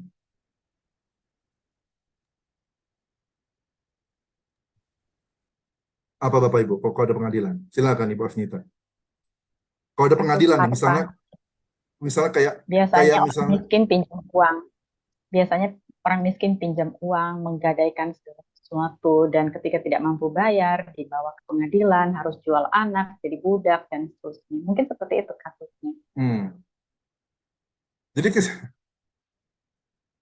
iya, jadi kesimpulannya apa? Bang, Kenapa, Pak Julian? masalah hutang piutang mungkin. Masalah hutang piutang. Masalah hutang piutang bisa aja sih. Masalah hutang piutang bisa aja. Jadi, tapi intinya begini sih. Intinya adalah mereka nggak puas untuk menindas kamu, tapi dia juga ingin menghancurkan kamu. Itu kan, menghancurkan kamu sampai bawa ke pengadilan, sampai ingin kamu itu masuk penjara gitu. Jadi dia nggak puas itu. Jadi, tapi menariknya apa? Orang yang jahat seperti ini, Bapak Ibu, sekali lagi ada di mana, Bapak Ibu? Ada di gereja. Gitu. Jadi Bapak Ibu jangan heran ya, kalau lihat, langsung bilang, ini kalau ada orang jahat kayak gini, langsung ketemu, ini ayat 6 nih. Yakobus 2 ayat 6 gitu. Yakobus 2:6 gitu. Bilang aja Yakobus 2:6. Kita labelkan gitu. Yakobus 2:6. Nggak bercanda ya, tapi ini seperti itu gitu. Yakobus 2 ayat 6. Nah, itu dia. Yang menariknya adalah Yakobus itu bukan mengatakan, nah itu dia, bukan hanya orang kaya ini yang kamu sanjung-sanjung, yang kamu lukan, mereka itu bukan hanya ingin menindas kamu, tapi ingin menghancurkan hidup kamu. Tetapi juga apa, Bapak Ibu? Ayat yang ke-7. Silakan. Nah, ini mungkin bisa terjemahkan, silakan. Bukankah mereka yang menghujat nama baik yang engkau panggil? Ini pertanyaan saya, Pak. Bapak terjemahannya itu kebalik atau memang itu, Pak? Bukannya which you called upon gitu ya, Pak, yang maksud Bapak? Iya, betul. Saya ikutin, Oke. saya literal banget sih. Jadi saya ikutin terjemahannya dari Yunani gitu. Jadi memang makanya jadinya kaku seperti Ya, betul. oke. Jadi betul. Jadi ini dia. Orang kaya yang dimaksud oleh Yakobus ini pertama dalam gereja. Lalu berikutnya yang kedua apa? Orang kaya ini ada dalam gereja tapi yang menyerang sesama. Nah, ini menarik nih. Yang menyerang sesama, lalu berikutnya bukan hanya menyerang sesama, tapi berikutnya ayat yang ke-7, menyerang Tuhan. Nah, Bapak Ibu tanya. Bapak Ibu pernah ketemu nggak orang kaya yang juga menyerang Tuhan? Menghujat Tuhan, menghujat kekuasaan Tuhan, menghujat nama Tuhan. Ketemu nggak Bapak Ibu? Pernah ketemu nggak? Nah, itu dia. Pernah ketemu ya. Tapi ini orang gereja nih. Orang kaya di gereja, tapi justru menghujat Tuhan gitu. Wah, ini nih. Banyak. Ini ada nih orang ini. Silakan, Bu. Banyak. Banyak ya, Bu? Banyak. Jadi ini banyak. Ini betul, Bu. Jadi banyak ini sudah ada dari zaman si Yakobus gitu. Ini orang kaya ini bukan takut Tuhan, tapi menghujat Tuhan. Nah, itu dia. Yang dimana kita itu dipanggil. Mereka tetap datang ke gereja, tapi apa? Mereka itu tindakannya apa? Ya menghujat aja gitu, menghujat nama yang baik. Nama baik ini siapa? Banyak orang ya pasti ini Yesus gitu. Banyak orang mengatakan Yesus yang apa namanya, yang dipanggil atas kamu. Maksudnya banyak beberapa teolog-teolog, penafsir mengatakan ini ketika dibaptis. Gitu. Jadi menghina nama yang baik ketika kamu dibaptis itu dalam nama Tuhan Yesus Kristus. Gitu, menghina itu. Jadi sama-sama orang Kristen, sama-sama mengikut Tuhan, sama-sama melayanan, tapi ini menindas sesama dan menghujat nama Tuhan. Nah, itu dia. Jadi ini sekali lagi, Yakobus mengatakan, kamu yakin kamu mau belain orang-orang ini? Kamu yakin kamu ingin pilih kasih untuk mendukung orang-orang ini? Kamu yakin kamu mau pilih kasih untuk melayani orang-orang seperti ini? Kamu yakin? Nah, itu dia Yakobus yang mengatakan, kamu yakin nih? Kamu yakin? Orang ini sudah menjelekkan nama Tuhan dan sudah menghancurkan hidup kamu, kamu tetap yakin kamu melayani orang ini? Kenapa kamu tidak fokus aja kepada orang-orang miskin yang memang Tuhan backup dia? Nah, itu Bapak Ibu. Jadi dengan kata lain, begitu Bapak Ibu, ini yang di dalam ayat yang ke-6, ke-7. Gitu, Yakobus pasal 2, ayat 5 tadi kita sudah bahas di sini, terus kita ayat 6, ayat yang ke-7. Silakan Bapak Ibu kalau misalnya ada pertanyaan, ini ini dia. Jadi saya sudah bahas Bapak Ibu nih. Nah, ini Bapak Ibu nanti ya, beberapa minggu lagi saya akan bahas dari surat dari Clement. Nah, saya akan bahas dari Clement. Saya sekarang baca surat Clement. Ini menarik Bapak Ibu. Jadi, Yakobus itu argumentasinya semakin banyak Bapak Ibu. Nanti ini akan kelihatan ini. Gitu. Jadi, nah, saya sudah bahas Bapak Ibu. Jadi saya sudah masuk dalam pasal 3. Gitu loh, secara makronya ya. Bapak Ibu, nanti argumentasinya si Yakobus ini makin lama makin tajam. Nah, habis ini Bapak Ibu ada pertanyaan untuk pembahasan yang kita bahas ayat yang ke-5 sedikit, ayat ke-5 akhir, ayat yang ke-6 dan ayat yang ke-7. Ada Bapak Ibu pertanyaan? Jemaat di perantauan ini dalam penggembalaan siapa ya? Nanti kita akan lihat, Bu. Tenang, Bu. Nanti kita akan lihat dalam pasal 3. Nanti itu akan dikasih tahu siapakah identitas orang-orang ini, akan dikasih tahu. Nanti akan dilihat di dalam pasal-pasal selanjutnya itu akan dikasih tahu. Gitu Bapak Ibu. Oke, ada lagi pertanyaan Bapak Ibu. Nanti kita tunggu gitu Bapak Ibu. Nanti kita tunggu. Nanti akan dijawab oleh si Yakobus. Yakobus memberitahu kita semua, Pak. Oke, silakan, Leni.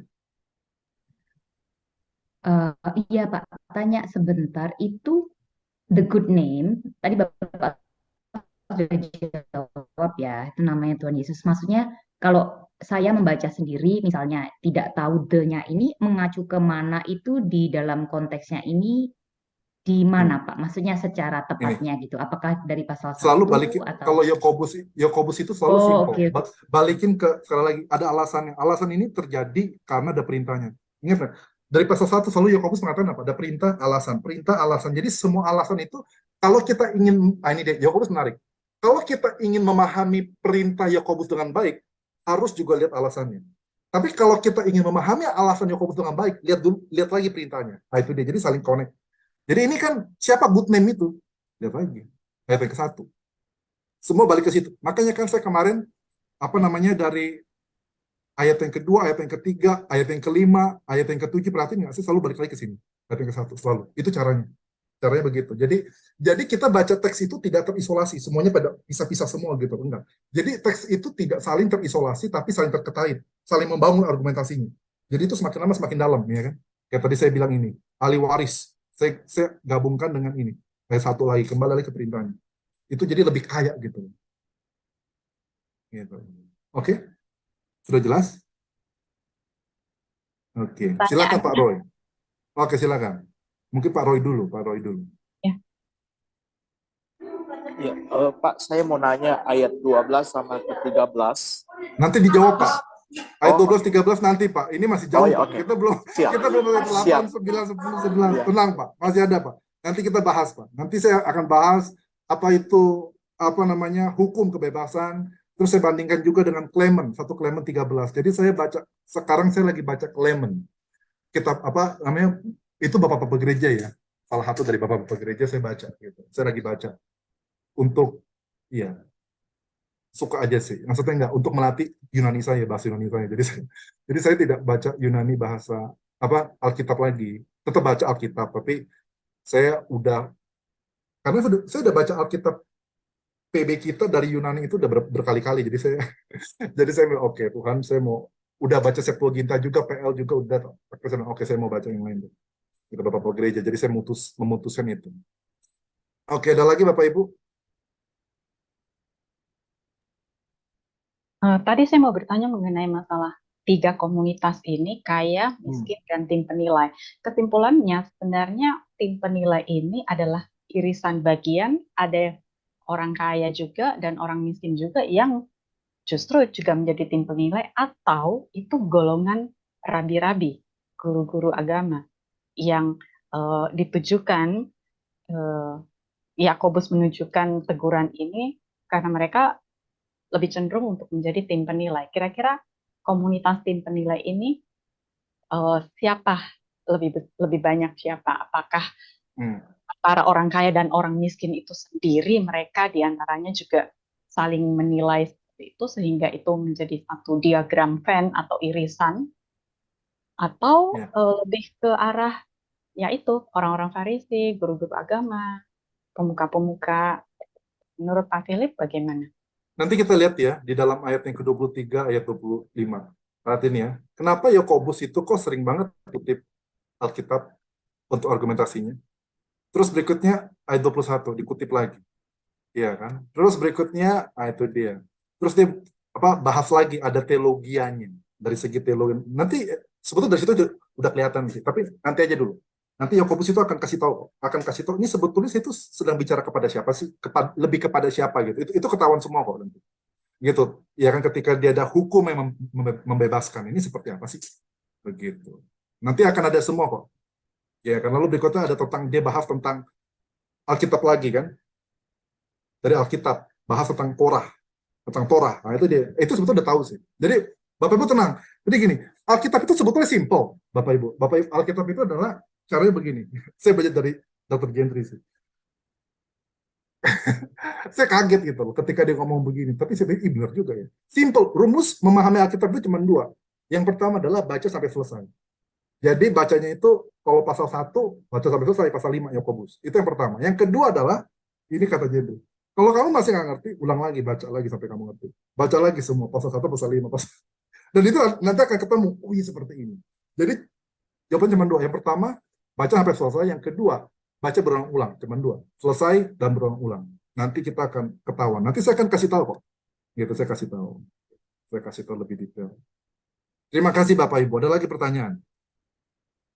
Nanti saya ingin membahas dulu nih ayat yang, misalnya kalau Bapak Ibu ada pertanyaan ayat yang kelima, 6, 7, saya fokuskan ke sana. Soalnya nanti kalau ini udah lewat, akan susah saya bahas lagi gitu. Singgung, pasti saya akan singgung.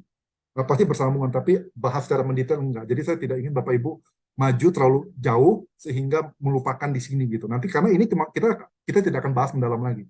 Ini hanya disinggung doang. Kalau misalnya Bapak Ibu ada yang kurang jelas ya silakan bisa bertanya. Nah, Bapak Ibu mau slide saya? Nggak apa-apa sih, nggak, tapi sekali lagi slide saya itu nggak ada catatan loh. Bapak Ibu bisa lihat ya, nggak ada catatan. Cuma saya warna-warnain, warnanya cuma 3 lagi. Mau Pak? Kuning, ya kuning, ya nanti saya kasih. Mau Pak, ada ya. warna kuning, ada warna Mau, Pak, hijau, sama warna biru. Mau banget. Ya. Oke, Bapak Ibu. Jadi saya nggak ada catatan. Bapak Ibu sendiri saya nggak ada catatan, saya cuma Oke, betul. Saya keluar. Jadi Bapak Ibu silakan. Kalau nggak ada pertanyaan, mungkin saya akan kirimkan lagi. Bukan. Jadi saya akan kirimkan. Saya punya ini PowerPoint. Terus ya saya serahkan kembali kepada Leni Hartono kalau tidak ada pertanyaan. Oke. Tadi karena Ibu Iin sudah memberi kesaksian di depan, jadi karena Pak Philip baru saja membahas sesuatu yang banyak ya, tidak hanya satu aja, yang sangat memberkati. Mungkin kalau ada satu atau kalau 2 mungkin singkat, tapi kalau misalnya panjang satu teman ini boleh kalau ada kesaksian yang bisa dibagikan selama mengikuti studi yang malam ini. Setelah itu nanti kita tutup dengan doa, tetapi kita ingin mendengarkan dulu. Ya, silahkan Ibu Hilda. Selamat malam. Sorry minggu lalu saya nggak bisa ikut ya, lagi bertepatan dengan jam kerja, jadi selamat bertemu lagi malam ini. Oh iya, yang ayat yang ke-6 ya, yang ayat yang ke-6 tadi ketawa ketika Pak Philip bilang kalau kita menemukan orang-orang seperti ini di gereja, kita ingat aja ayat 6 gitu kan, di Yakobus.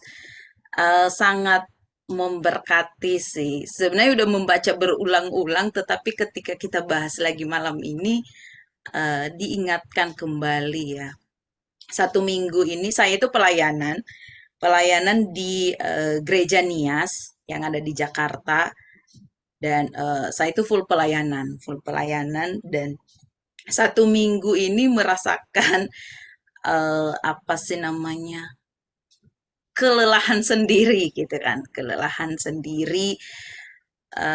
Di mana seperti yang dibilang Pak Paulus tadi kan, Pak Philip tadi bilang gini, jangan sia-siakan apa sih namanya, jangan sia-siakan penderitaan, jangan sia-siakan apa namanya, hal apa yang kita lakukan itu jangan menyia-nyiakannya hanya karena kita membalas orang gitu kan. Dan itu saya diberkati sekali gitu kan, ke dalam minggu ini itu saya biasanya enggak, tapi dalam minggu ini kok saya melakukan ini, enggak usah puji, tapi enggak usah menjatuhkan, atau enggak usah apa sih namanya, enggak usah banyak hal yang diomongin gitu kan. Itu menurut saya, maunya saya, tapi kan orang, kita enggak bisa memaksa orang seperti kita gitu kan, sehingga ya saya udah melakukan seperti ini, kok seperti ini banget sih Tuhan gitu kan.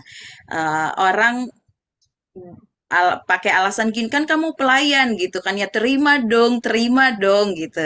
Dan ada saat-saat ya saya juga manusia, saya punya hati gitu, dan ketika membahas ayat ini tadi, oh iya ya gitu kan, Jadi sangat diberkati sekali sih Pak yang ayat 4 sampai 7 ini saya diberkati sekali dan diingatkan sekali jangan sia-siakan gitu kan. Jangan sia-siakan pelayananmu hanya karena omongan orang gitu kan.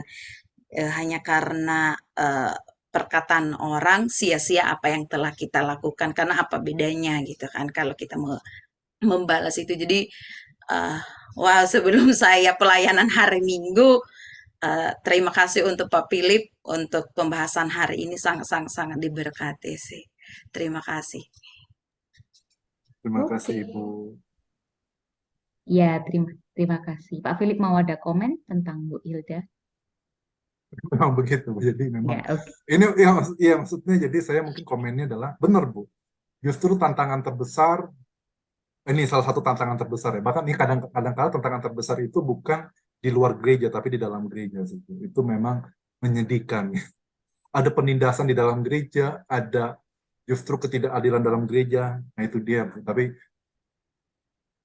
Nah itu dia memang Tuhan ingatkan kita gitu kan. Kalau kita, itu dia minggu lalu sudah disampaikan. Kalau kita, ini yang penting adalah kita mengasihi Tuhan.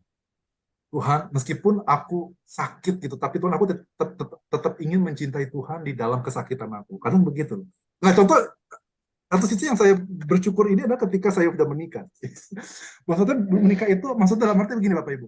Menikah itu akhirnya membuat saya itu menjadi lebih melihat dunia gitu. Karena gini,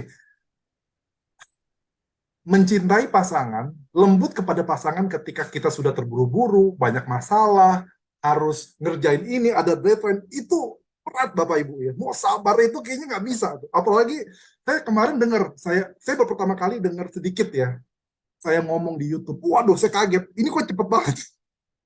Saya kaget, saya ternyata ngomong cepet banget loh. Saya sempat mikir, ini saya sudah, speed saya udah 2 kali belum. Ternyata normal, dan normal cepet begitu. Saya pikir ya Tuhan, pantesan gitu loh. Istri saya mengatakan apa? Kalau saya lagi ini ya, lagi banyak masalah, terus sekarang lagi banyak masalah, terus berikutnya yang kedua, saya harus ngerjain hal yang lain, penting juga selanjutnya. Terus yang ketiga, istri saya itu lagi ngomong apa begitu, saya itu biasanya langsung cepet gitu, seret gitu kan. Istri saya ngomong gini, jangan ngegas, gitu. Santai aja, jangan gas. Saya bilang, ini saya nggak ngegas, memang saya begitu. Dan saya mikir, wah, itu berat loh. Ketika kita mencoba lembut, ketika kita mencoba mengasihi, di saat kondisi kita nggak ideal, di saat kita ada tantangan, di saat kita ada masalah, di saat kita ada penderitaan, mau lembut aja tuh susah. Tapi intinya begini, bisakah kita tetap lembut sama Tuhan di saat kita itu ditindas? Oh itu berat loh, sekali lagi, saya memahami, Bu, itu memang berat. Jangankan kepada Tuhan, sesama pasangan yang masih ada aja susah. Jadi makanya saya bilang, ini nggak gampang. Makanya Tuhan bilang kan, kalau kamu bisa menang, kalau kamu tetap bisa mengasihi aku, tetap lembut kepada aku meskipun kamu banyak tantangan, banyak masalah, banyak pergumulan. Hadiahnya apa Bapak Ibu? Kaya dengan iman, ahli waris, yang ketiga apa? Pasal 1. Dapat apa? Mahkota. Hadiahnya langsung 3. Langsung Bapak Ibu. Karena nggak mudah. Tetap mengasihi Tuhan di saat dunia membuat kita itu komplain. Di saat dunia mengarahkan kita itu untuk sakit hati, itu sulit. Kecewa sama Tuhan itu sangat sulit. Tapi sekali lagi hadiahnya 3. Gitu, Bu. Benar, Bu. Kita sama-sama kita saling mengingatkan. Kita, ya sekali lagi, ini memang susah, Bu. Seperti Ibu bilang, kita masih manusia yang jatuh dalam dosa. Makanya kita bersyukur kan. Makanya si Yakobus mengatakan ayat yang kelima, listen, dengerin. Dengerin firman Tuhan. Dengerin firman Tuhan. Itu yang akan menguatkan kita. Terima kasih untuk sharing. Baik, terima kasih. Bagi teman-teman yang mungkin sedikit pemalu, mungkin nggak mau share secara langsung, bisa share kepada Ibu Vivi, Ibu Melida dengan WA, nanti bisa di-sharingkan. Oke, saya tanya Bu Vivi dulu. Bu Vivi, kalau Pak Ronald ingin sharing, apakah bisa? Ada waktu sedikit, bolehkah? 2 menit ya, Bapak, 2 menitan, silahkan. Ya, silahkan Pak Ronald. Saya Pak, ya. saya Bu. Ya. Oh iya. Ya, tadi Pak Cia sudah sampaikan tentang itu ya. Ayat 12-13 nanti dijelaskan berikutnya. Hanya saja tadi saya sempat berpikir Pak, boleh ya saya kasih opini sedikit. Mohon maaf kalau salah ya gitu. Ini kan Yakobus ini kan hidup dan melayani serta menulis pesan melalui suratnya kepada orang-orang Yahudi Kristen yang ada di perantauan ya Pak ya. Artinya mereka masih dalam kepemimpinan ataupun kepemerintahan Romawi gitu. Saya mungkin melihatnya begini, apakah iya ya gitu penghakiman yang tak berbelas kasihan ini yang dimaksud adalah penghakiman ataupun penghukuman dari pemerintah Roma kepada orang-orang yang suka menindas. Mungkin begitu kali ya Pak ya, nanti kita jawab, kita dengar dari Pak Philip nanti di pertemuan di berikutnya gitu. Karena saya melihat memang ini tidak lepas apa yang ditulis oleh Paulus atau baik itu Yakobus dan juga khotbah Yesus itu sebenarnya tidak lepas dari hukum ataupun aturan-aturan bangsa Roma yang adalah pemimpin dan yang memerintah pada saat itu. Contohnya yang tentang tampar pipi kiri di pipi kanan gitu, dan selebihnya murka Allah datang. Mungkin itu maksudnya adalah penghukuman yang berasal dari kepemerintahan saat itu. Mungkin kali itu ya Pak ya. Saya tidak tahu gitu. Nanti Pak Philip bisa jelaskan di kemudian hari. Ya, makasih ya. Siap, Pak. Akan dijelaskan, Pak. Secara kupas tuntas, Pak. Kita akan kupas secara tuntas. Ya, baik. Yes. Ya, terima kasih. Oke. Baik, kita akan berdoa, ditutup dengan doa. Nanti Pak Philip harap minta tolong menutup dengan doa berkat. Tetapi sekarang kita akan berdoa. Saya ingin memilih Ibu Iin. Bisa ya Ibu Iin mendoakan kita semua? Bisa dengar saya Bu Iin ya? Ibu Iin mendoakan penutup karena Ibu sudah diberkati, jadi Ibu bisa memberkati kita semua. Lalu langsung disambung dengan Pak Philip doa berkat bagi semuanya. Silahkan Ibu Iin. Oke, mari kita satu hati. Tuhan, terima kasih kalau pada malam hari ini kami boleh mendengarkan sharing firman Tuhan, penjelasan dari Pak Philip. Tuhan, kami tahu dan kami percaya segala sesuatu yang Tuhan berikan kepada hamba-Mu ini boleh menguatkan kami, Tuhan. Terima kasih atas segala kasih dan anugerah-Mu, pengertian-pengertian yang tidak kami mengerti sebelumnya, Tuhan. Tuhan, jabarkan secara detail. Terima kasih Bapa, kami tahu dan kami percaya Engkau yang memberikan kami hikmat untuk mengerti secara pribadi lepas pribadi. Terima kasih Tuhan, bukti bahwa sungguh Engkau mengasihi kami, bukti Engkau mencintai kami, bukti Engkau tidak memandang muka terhadap kami Tuhan. Engkau begitu berbelas kasih kepada kami. Terima kasih untuk Zoom malam hari ini. Engkau berkati semua panitia yang bertugas. Engkau berkati setiap anggota yang hadir juga Tuhan. Kami tahu dan kami percaya, berkati setiap hamba-hamba Tuhan yang berkontribusi di tempat, sehingga Zoom ini bisa terpenuhi, bisa terlaksana Tuhan. Kami mengucap syukur atas berkat yang luar biasa. Kami dikuatkan, kami diteguhkan. Terima kasih Tuhan, sebelum kami mengakhiri Zoom malam hari ini, biarlah kasih dan anugerah-Mu tetap mengalir untuk kami boleh bertemu di minggu depan. Sebelum kami menyudahi ini Tuhan, kami akan terima berkat dari hamba-Mu. Ya, silakan Pak Philip, doa berkat. Yes. Terima kasih Tuhan. Sekali lagi kami ucapkan kepada Engkau, kami mengucap syukur atas komunitas yang Tuhan berikan bagi kami, keluarga yang Tuhan berikan bagi kami, melalui Yayasan Obor Mas Indonesia, di mana kami boleh saling berbagi, kami boleh saling belajar, kami boleh saling bertumbuh, kami boleh saling menuju ke dalam kedewasaan, bahkan saling mendoakan, saling mendukung bersama-sama sebagai satu keluarga. Terima kasih ya Bapak, ajar kami supaya kiranya kami tetap mengasihi Engkau, apapun beratnya pergumulan kami, apapun beratnya kejahatan-kejahatan ataupun yang tidak adilan yang kami rasakan di tengah-tengah kami, di dalam gereja bahkan, ajar kami tetap mengasihi Engkau, meskipun sulit bagi kami untuk bisa mengasihi Engkau. Tapi kami percaya Tuhan, Engkau yang akan mengingatkan kami, Engkau yang akan memampukan kami. Karena kami percaya, biarlah kami, hati kami dan pikiran kami mengarah kepada berkat daripada Tuhan, kasih daripada Allah Bapa yang memampukan kami untuk mengasihi Engkau. Dan biarlah pengorbanan daripada Yesus Kristus, anak-Mu yang tunggal, yang membantu kami untuk kiranya bertahan di dalam penderitaan. Biarlah kami juga boleh berkorban, sama seperti Yesus telah berkorban untuk kami.